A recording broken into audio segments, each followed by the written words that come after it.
Assalamualaikum warahmatullahi wabarakatuh.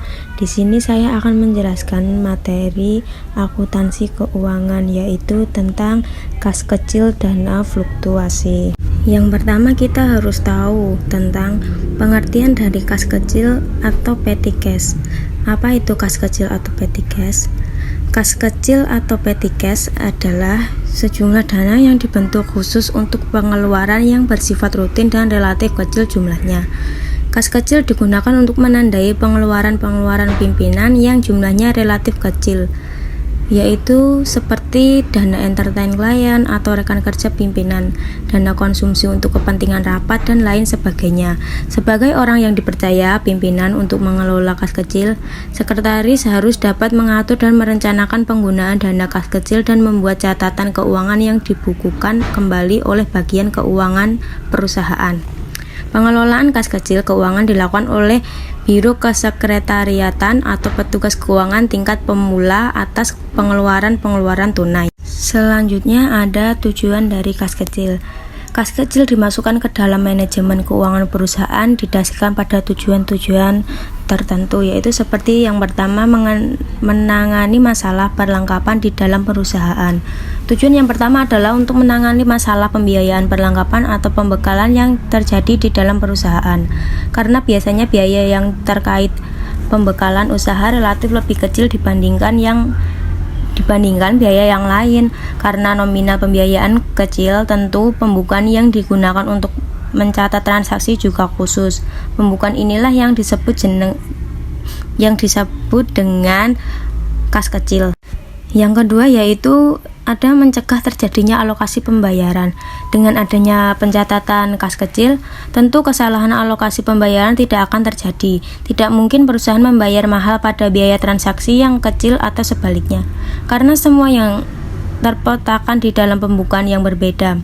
Artinya, jika ingin membayar biaya yang kecil, tentu datanya ada di kas kecil. Sedangkan jika ingin membayar biaya yang besar atau kebutuhan perusahaan yang besar, tentu datanya harus dilihat di pembukuan yang berbeda. Yang ketiga yaitu meringankan pekerjaan karyawan. Tujuan yang selanjutnya adalah untuk meringankan karyawan di dalam melayani pelanggan. Selain itu, kas kecil juga membantu meringankan tugas karyawan dalam melaporkan kinerjanya kepada relasi bisnis maupun atasannya. Karena dengan adanya kas kecil, tentu pemetaan dana yang dikeluarkan menjadi jelas. Itu artinya analisis untuk bahan laporan juga lebih mudah dan tidak rumit. Yang terakhir ada mempercepat penentuan kebijakan insidental. Terkadang atasan mengeluarkan kebijakan insidental atau kebijakan mendadak untuk perusahaan. Dengan adanya kas kecil dan kas besar, tentu analisis pra kebijakan menjadi lebih mudah. Dasar keputusan juga kuat, sehingga tidak akan terjadi permasalahan di belakang hari. Artinya, kebijakan mendadak yang dikeluarkan memang didasarkan pada data yang ada, sekalipun analisisnya dilakukan dengan cepat dan juga mendadak. Oke, selanjutnya kita akan mengetahui tentang apa itu manfaat dari kas kecil. Selain ada tujuan tertentu, kas kecil juga harus dibuat karena adanya manfaat darinya. Ini dia manfaat-manfaat yang dimaksud. Yang pertama, mempermudah akuntan mencatat keuangannya. Tugas seorang akuntan sangat berat. Salah satunya adalah harus membuat laporan keuangan untuk periode tertentu. Maka dari itu, seorang akuntan harus memiliki kemampuan menganalisis keuangan yang mumpuni serta memiliki ketelitian yang akurat.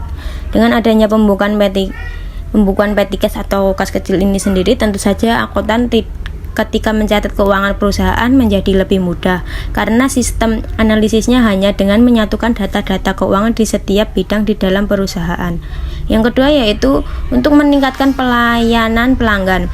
Manfaat pembukuan kas kecil yang kedua adalah untuk meningkatkan pelayanan pelanggan. Faedah yang membuat pembukuan ini wajib ada di dalam manajemen finansial usaha.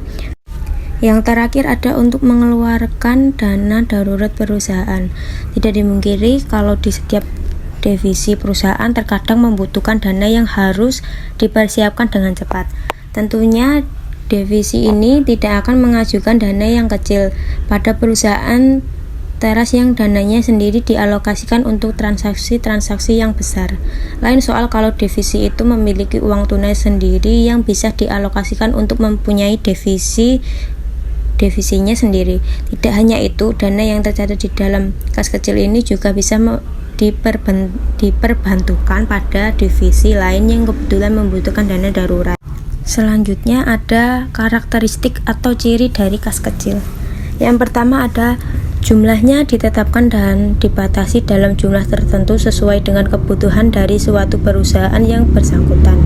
Yang kedua, dipakai sebagai alat untuk membayar berbagai transaksi yang rutin dilakukan setiap hari yang nominalnya kecil. Yang terakhir, pengisian kembali untuk dana kas kecil dilakukan secara rutin dengan jumlah tertentu yang sesuai dengan SOP akuntansi keuangan yang berlaku. Selanjutnya yaitu ada fungsi dari kas kecil. Yang pertama, digunakan sebagai alat untuk membayar setiap pengeluaran yang jumlah nominalnya kecil. Yang kedua, menjadikan sistem pembayaran menjadi lebih praktis untuk setiap pengeluaran yang mendadak, mendesak, dan jumlah nominalnya yang kecil. Yang ketiga, menangani pembekalan dan perlengkapan yang ada di kantor suatu perusahaan. Yang keempat, mengoptimalkan kinerja karyawan untuk melakukan pelayanan kepada para pelanggan dan relasi. Yang terakhir yaitu bisnis pimpinan perusahaan. Untuk materi pada hari ini cukup sampai dengan fungsi dari kas kecil. Untuk pertemuan selanjutnya kita akan mempelajari prosedur pengelolaan dari dana kas kecil itu sendiri. Sekian penjelasan pada pagi hari ini ya. Semoga dapat dimengerti dan dipahami. Sekian dari saya. Wassalamualaikum warahmatullahi wabarakatuh.